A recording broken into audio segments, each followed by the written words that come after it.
In your top story this hour, Gauteng police have launched a manhunt for the suspects involved in the deadly shooting in Reiger Park in Boksburg last night. 6 people were shot dead and 3 others wounded in a drive-by shooting. Police say the occupants of 2 vehicles drove into the area and started shooting randomly. Newzroom Afrika's Zola Sholwana is tracking the story for us and joins us live with an update. Zola, good morning. What do we know so far about this incident and how much do we know about the victims? Well, Masachaba, from what I'm gathering on the ground, some families of these victims are in a state of confusion as they are saying that their loved ones were not part of any gang. I'm with a family of 2 ladies that were gunned down not far from where we are. In fact, the family is still, cleaning the bloodstains, that we saw yesterday. I'm going to speak to their loved ones and really try and find out how this has, left them as a family. They were quite emotional as they were doing all of this.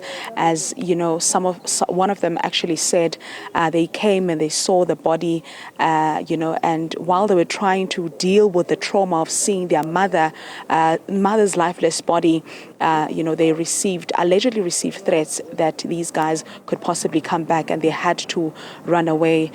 So thank you very much for your time. One cannot imagine what your family is dealing with. This is not one loss, but a double loss. Currently at this time, I don't even know if I'm actually alive, if I'm asleep or I'm dreaming, because the first thing that I heard yesterday was that a young man that I knew got shot, and apparently that was around the corner.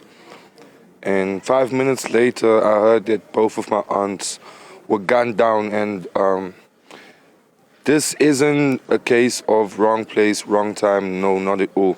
They were targeted. They were definitely targeted.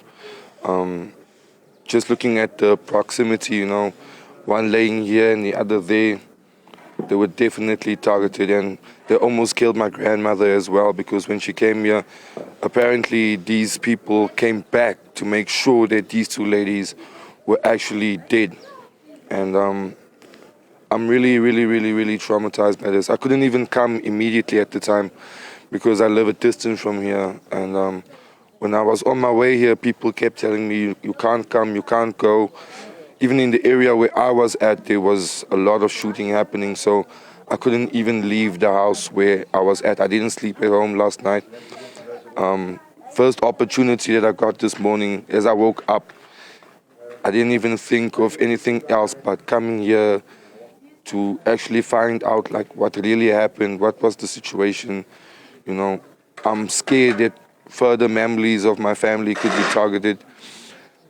I'm asking South Africa, I'm asking the police minister, I'm asking the president, I'm asking everyone to please deal with this situation in Reiger Park, because this cannot be a norm. Other places can't take precedent over Reiger Park because Reiger Park is a place with a history of this type of violence, and I believe that furthermore, more members of my family might actually be targeted.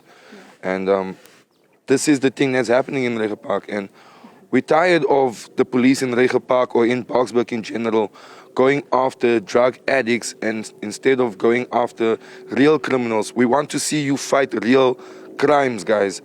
This can't continue. You can't keep on going after drug addicts in the street. What are you doing about violent crime? What are you doing about, these communities that are really hurting because your investigations turn to nothing?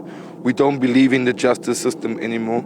We don't believe in the police. We don't believe in anyone anymore because these things happen and we are left to pick up the pieces. This can't continue. This is absolutely nonsense. This is rubbish. I don't want to see this anymore. I want my family to have peace. I want my family to know that there's no one coming after them. I want to see something happen. These investigations, where are they going? Who's going to answer to my granny? Yeah. Who's going to answer to my family? My cousins are left without a mother today. Leading up to this incident, was there maybe a threat upon their lives? Was there anything that you suspected? There were no threats at all. But currently what we're getting right now is there's all of a sudden so many threats coming. Yes, we're going to get you. So I want the police minister to know that if any further action against my family happens, their blood is on your hands, sir. Firmly, I say to the entire South Africa, the blood of my family members rests solely on the hands of SAPS. If anything else should happen, in fact, this incident proves that the blood of my family is on SAPS hands. SAPS, you have murdered my family, you have murdered plenty of women and children. When are you going to stop? When are you going to behave as you should? When are criminals going to get what they should? Why is it that criminals, they do what they want to, they murder who they want to, they go to jail and they live comfortable lives? And what is that? I want this investigation to go further and beyond just these murders. More than this, please. So let me come to you. You have lost your mother. You were quite emotional earlier on as you were cleaning up blood stains. Just take us through your emotions, you know, how you felt at that moment, what was going on, what was going through your head. I mean, my mom was like everything to me. She was more of like my pillar of strength, like my alarm when I had to go to work. She did everything. That's all I can say this moment. But this can't go on out of. Yeah, there has to be something to be done about this, because, I mean, we can't. I never imagined actually coming to find my mother in the street, actually, like being gunned down. As I was actually by her body, I felt her pulse. As I was feeling her pulse, those guys came back and they shot again, so I had to run away yet again. So, I mean, she got gunned down like an animal. That's not good. A family living in fear, Master Chaba, at this particular moment, also feeling that, feeling like their family is under attack, as they are also alleging that, there were threats on their grandmother's life. And at this present moment, they are reflecting on yesterday what they saw, the tragedy, seeing two of their loved ones, people that they called aunt and, their mother, defenseless in that particular state. And this is a sight that no child wants to see. At this moment, they are pleading for justice. They want the SAPS to not just, see this as, statistics or just another, case, but let something be done this time, because we are told by community members that this is not the first incident in this particular community.